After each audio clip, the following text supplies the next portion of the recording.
Hola, hola, Violeta here. If you are interested in getting started in real estate investing, but you don't know where to start or what to do, I have the perfect resource for you. It is my How to Buy Your First Rental Property Guide. It is a free ebook. It is linked down below and it will guide you through 6 steps to, put you on the road to go buy your first rental. So make sure you check it out. From non-paying tenants to tenants just leaving your property a mess to, not so good property managers and realtors. It is spooky season and I am sharing my horror stories from when I first started investing in real estate to now. Hola, I am Violeta, a real estate investor, entrepreneur, and host of the Money Chisme podcast. And this month, I am sharing my tips and tricks and just, my experience from when I started real estate investing to now in hopes that it will help you overcome your fears when it comes to starting investing in real estate. So when I first started investing in real estate, I actually did it by accident because it was actually my first home that I purchased and I didn't go into it thinking that I was going to rent it out or anything like that. I just wanted to buy my first home. Now, this is my first horror story, and it is because I didn't know what I was doing when I first bought my first home, and I actually ended up buying a flipped home, which, to be quite honest, wasn't too bad, but it did cost me a lot of headache and a lot of money because the first 2 years that I was in that house, I had a lot of issues and I didn't even know about it that I could have prevented had I known to look for these things up front. And some of these things included like not checking around the doors because I ended up having a lot of drafts throughout the house, which ended up costing me a lot in electric because it was freaking cold in the house. And no matter what I did, like it was just freaking cold. And I couldn't figure out why I had to turn up the heat so much and it still was cold. It was drafty. And finally, by the second winter, I was like, you know what? Let me figure out what's going on. And I started like going around the house with like a candle to try to kind of figure out where some drafts were. And a lot of it was around the doors and a lot of entrances and like windows because they just didn't properly seal around it and there was just like a lot of gaps and stuff. So that was one of my first issues that I had to deal with.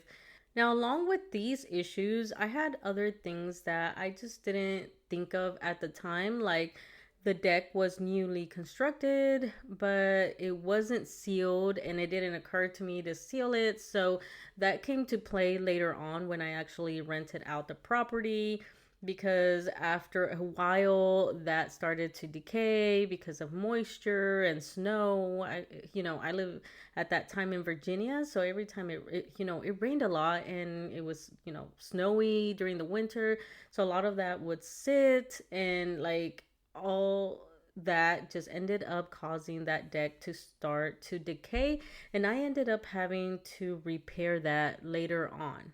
Now, with this home, I did house hacks. So I was able to kind of like cover some of the expenses, like, for example, the heat and all the fixes that I needed to do throughout the time that I lived in it. But eventually I moved out and rented that place out. And this is where my second horror story comes in, and it was with the property manager. And my mistake was that I ended up hiring someone that I knew. He was a former supervisor that, was retiring and decided to get into, property management and, real estate investing himself. And so I was like, okay, sure, I'll let you be the property manager for this property. And that was it. I failed to do my due diligence and asking him, things like, how does it work? What maintenance do you do? How do you, handle the property? And this caused a lot of headache and problems later on. At the beginning, it was kind of like easygoing because, he was able to find a tenant, and it was easy, right? And so I didn't really have problems at the beginning, but eventually things started to, go downhill, especially after COVID. There was the tenant that was there started having, late payments, and like there was little communication between me and the property manager on what was going on with that tenant, because it was kind of weird that I had for a year a really good tenant, and then COVID hit. And yes, there was, I was patient because of that. I understood that uh, due to COVID, people weren't just paying, being able to work and all that. So, but then after that, once things started to come up, from COVID, like, then he just stopped paying. And then there was like an issue with, trying to get him relief and everything. So I did like everything I could at that time. It was, I can't remember off the top of my head, but there was like a program for rent relief due to COVID.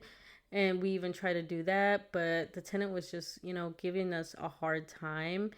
And on top of that, there was issues going on with the property that had been going on, which I mentioned earlier about the deck. But part of that was also that I had trees in the backyard, because my backyard went to a kind of like forest, some woods back there. And so there was a lot of trees, and leaves would fall into the yard and onto the deck.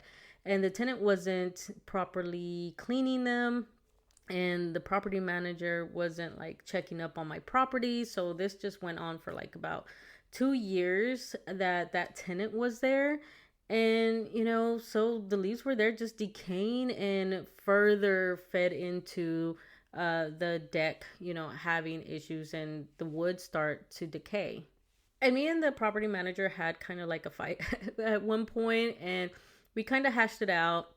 And my second mistake was that I gave him a second chance, because again, he was someone that I knew and I had formerly trusted. And so part of that was that I had,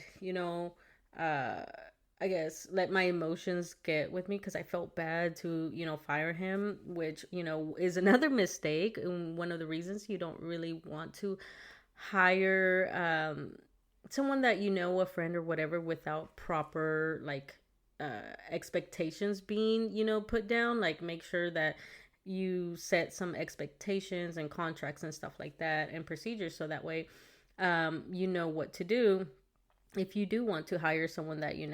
And we had some issues and had some fights and everything like that, but eventually, like, I got frustrated, and I was like, you know what, I'm just done. Because after we got rid of the tenant, we ended up doing like paying cash for keys. So I gave him like, I think like $200 or $500. I can't remember right now. And he moved out. We kicked him out and everything. And that was the second issue, was the turnaround for getting the property back on the market. Like, there was a lot of junk that the tenant left behind with their move, and it was just kind of like dragging feet. And so eventually I ended up firing that property manager. And that leads me to my next two horror stories, which, like, all of these kind of ended up happening with this first property. And it was over time, right? So it wasn't like right off the bat that when I first, rented out the property. Like I said, I had actually, rented that house for about a year and a half before issues arose. And a lot of it could have been prevented, but some of these things just can't. Like, for example, when I had to evict this tenant, like, he left a lot of junk behind. So then there's junk removal, and then his kids like wrote all over the walls, which is not a big deal. Whatever, you paint over it, whatever. But just a lot of things that I had to kind of like fix, like broken doors and things like that. And in hindsight, is not wasn't really that bad. It just was, shocking to me at that time because it was my first time dealing with it. And now that I have a few more years and experience with dealing with these types of things, it's not as a big deal anymore. It's not as big of a shock anymore. But at that time, I was like, oh my God, like I have to pay for junk removal. I have to pay to paint the whole house, which was like a few $1,000s. And, it was a few $100 to get the junk removed and, fixes and everything like that. But they were dragging feet, and I ended up switching to another property manager. And the killer thing is that I actually told this new property manager my issues with the old one and why I was getting rid of that one, and what I kind of expected and everything.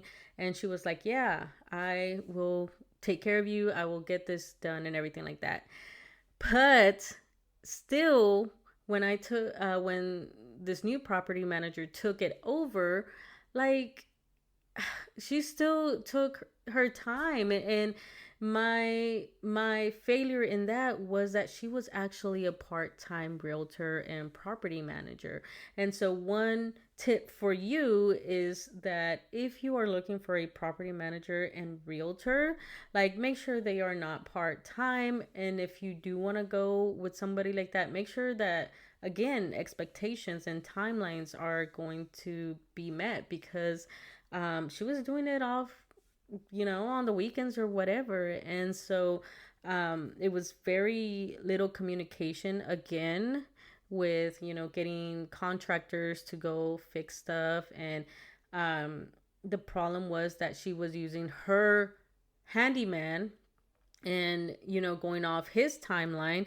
And I was like, no. Eventually, when I figured that out, because I didn't realize this at the beginning, I was like, no, find another contractor that is available now. I'm not going to wait a month and a half for him to come paint the freaking house or fix the deck or whatever, because he has other projects. And so there was some fighting between there. And by this time, it had been like 3 months since I had evicted this tenant and everything like that. And I was like, you know what? I am overwhelmed. I am done. I am going to just list the house for sale. Like, I got what I needed from the house. I want to just like move on and use that money at the to pursue other investments. Because around this time was when I was buying my first duplex, and I was already having the mindset shift of going to switch my strategy to multifamilies. So I was already like, you know what? I want to just, leave and drop this house. And in hindsight, I wish I had not let my emotions get to me, and that frustration. Me now, I would have still, kept that house. I would have fixed it up and everything, because it had a low mortgage. It had a low interest rate. It was in a good location for rentals and stuff like that. So hindsight, I would have kept it, but it is what it is. I can't, live in the past. And like I said, I decided to list that house for sale, which was another horror story. So I went from one bad property manager to another, and I wanted out. And so I was going to fire the second property manager and just list the house for sale. Well, remember that she is also a part-time realtor, and in my freaking contract, I was so freaking mad. I was like, this is the second tip, or whatever tip we're on, is read your freaking contract, because on here it had a clause on there that if I wanted to list the property for sale, she had first dibs to sell my house. And so now I was in freaking under contract with this realtor that I was mad at because she did a fucking crappy job of being my property manager and getting this property And I was stuck with her, and I tried to get out of it. Like, I tried to call her brokerage and all this stuff, and like that dude was crap too. He just didn't even listen to me or whatever. He was just like, "Oh well, I'm too booked and busy to hear your complaints and your issues." And so I couldn't get out of the freaking contract. And so I even had a real estate attorney, like look into it. And like I it was like, no, I either like wait. I think it was like 3 to 6 months. I can't remember the term, um, that I had to wait after listing the house for sale to be able to find somebody else to sell my house. So here I go to sell my house with this realtor. Mind you, she's still taking her freaking time. I had words with her, and we got into it, and we're like, what is going on? You haven't fixed the house. And it's going on, we're coming on to the 4th month, and I said, you know what? I'm fucking selling this house as it is, because by this time it is the summertime, which is prime time to sell your house. And it was also during the time that house prices were soaring because uh, of the low interest rates and all that. So you know what? I saw my chance. I was like, you know what? I'm just gonna sell it as is. Um, I think we had painted it and did a few fixes, but the handyman still hadn't gone around to fixing the freaking deck and all that stuff. So you know what? I we listed it, and it sold within a week. I gave some seller credits and all that stuff, and so I was able to get rid of this house.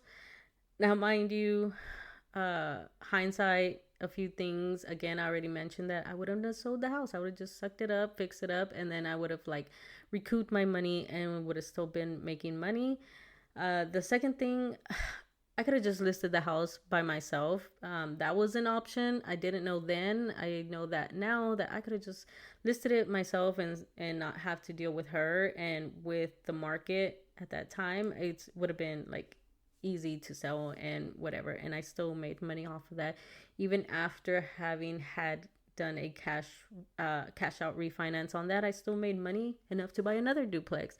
So those were some hard lessons with my first property, and uh, a lot of headaches and a lot of stress. But in the end, I still made money even with all of those issues. Now, my next horror story is with my next properties, my next two duplexes, and they both each kicked my butt with the same issues. And it was, my fault. It was, again, my lack of experience, my lack of due diligence. So with my duplexes, I think I got lost in the sauce with just trying to get, going because of the first property that, I had such a struggle with, and I wanted to get, going. I was like, I was motivated, I was eager, I was ready to go. I wanted to start making some money, start making some cash flow, start acquiring properties and everything. And so I hit the ground running with these two duplexes. And, I made some mistakes where these properties, I got them for a pretty good price and good deal. And they are still great properties. The problem is my execution of how I got them, into the rental market. Like, I would do some things differently and my calculations and with my numbers, because although I got them for a good deal, these are older homes and they needed some updates that I pushed to later on, which ended up kicking me in the butt. And I knew, some of these things were nearing the end of their life. And like, for example, the water heater, the furnaces, and things like that. But I was thinking, in my mind at that time, was like, okay, I'll fix, paint them, get, fix some of the plumbing and things like that. So I fixed some of that stuff, fix some of the the deck, and the flooring, I switched it out to LVP, so I took all the carpet out and everything like that. So I fixed a lot of things, but I should have focused more on fixing some of the main components of the property. So instead of spending upfront the money for LVP, I should have just like saved some costs and just put carpet down again, so that way I could use those funds to replace the water heater and the furnace and some of the the plumbing, and do a better job at that, because now this past year I've had to replace 2 water heaters because they went to crap, and I've had to fix 2 furnaces, which were very expensive, and I didn't plan for them. Like, I was planning for them, but I thought that I would have a few more years to accumulate and put that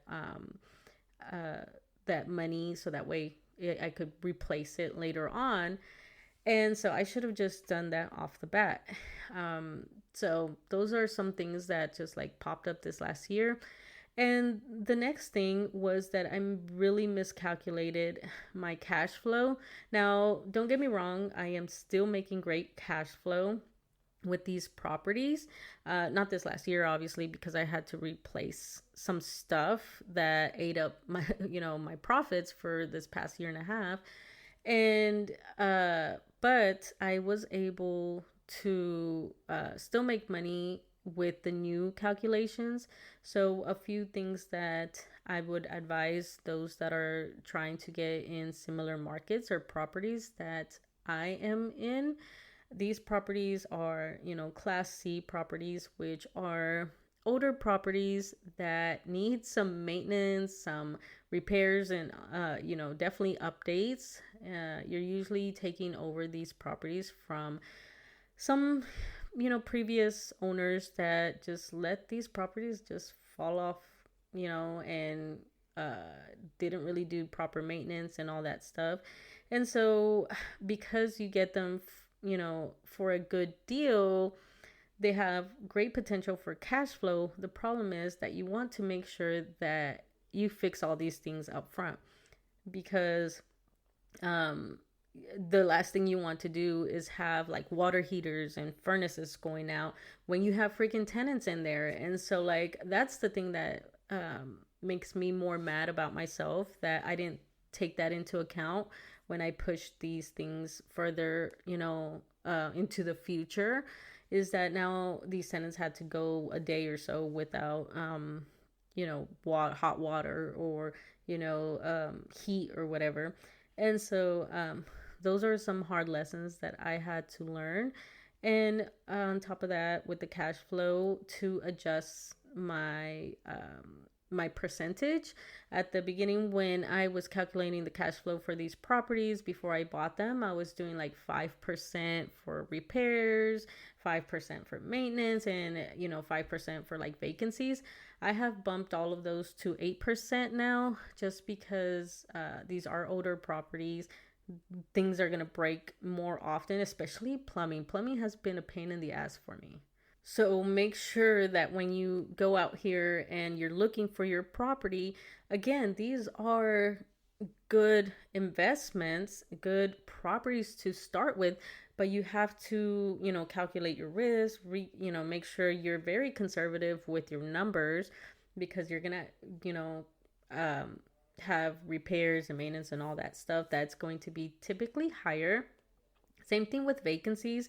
That's one of the things that I had to learn, is that I'm going to have a little bit more turnaround at the beginning, until you get your long-term tenants, which is one of the benefits of investing in these types of neighborhoods, the Class C neighborhoods, is that these tenants are going to, more than likely stay for a few years, if not longer. Just because of the nature of, the types of, tenants that you're going to get. But it does take a few tries sometimes. Sometimes you might get lucky and get that one off the bat. But with My properties, I've slowly had to acquire them. And right now I'm on my fourth one, the one that I had to evict recently for non-payment. Just, have to be patient, and hopefully now I'll have, all four of my units rented out and, good to go for at least a year or so. That way I don't have to worry about turnover costs, because that eats up a lot of your money, your profits throughout the year if you have a high turnover, because that means you have to paint, you have to, replace carpet or whatever it may be, do repairs, change locks and all that stuff. So that can eat up your profit if you're having high turnover. But sometimes that's just kind of the nature of the beast, especially, for me this past year that I had 2 evictions. Now, I know hearing about my, struggles and my horror stories in my real estate investing journey, it's kind of scary and, might deter you from investing in real estate, especially if you've been thinking about it. Like, I know this can, sound scary and be like, yo, I don't want to, like, lose money and everything like that. Keep in mind that this was, throughout years. It's been since, like, I started investing in 2017. 2017 is when I put my first house for rent, and then till now. So it's been years that I had these issues come up, and throughout that time I had lots of great months and years that I was making money. And at the end of the day, most of these issues did not really cost me that much, especially like this past year and a half. It sounds like a lot, and with the numbers, with everything that I had to pay and everything like that, I still am coming at least, breaking even, because my properties are still getting paid off by the rental income that I bring in.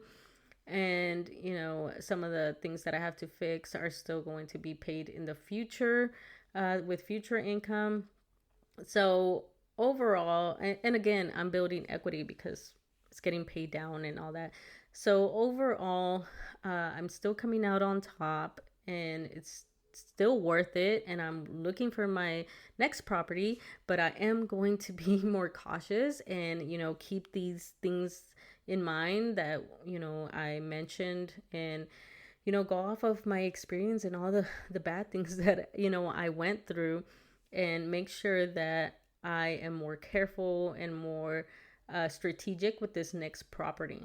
So don't let these horror stories stop you, because you can be successful. Just, again, do your due diligence, make sure you assess your risks and what you can handle, and just, build your knowledge, and just start figuring out what kind of properties you can go for and all that, and just, make a plan.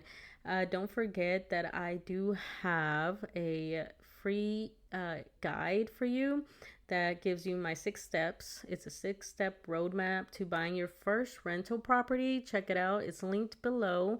It's a free download, and it is a great tool to help you get started if you are thinking in, starting your real estate investing journey.